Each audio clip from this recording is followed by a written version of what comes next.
तर आपल्याला जे टूथपेस्ट आपण वापरत असतो त्याचं पीपीएम जे राहते 1000 ते 1500 पीपीएम असते. पीपीएम असेल तर तेच कोलगेट आपण वापरायचं.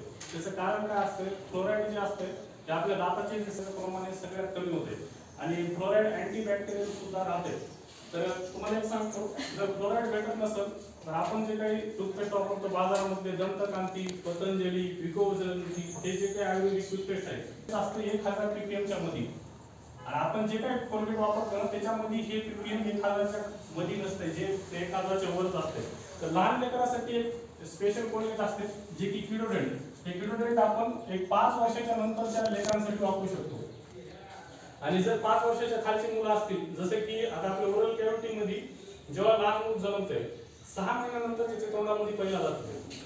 त्या 6 महिन्या त्याचं कारण काय राहते, आपला दात हे हाडामध्ये असते.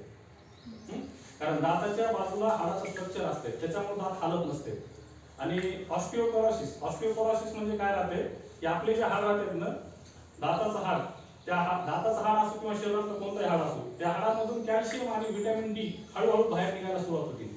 म्हणून खास करून लेडीज लोकांमध्ये 25-30 वर्षानंतर सांधेदुखी, हे दुखी म्हणजे त्यांना त्रास जास्त होते.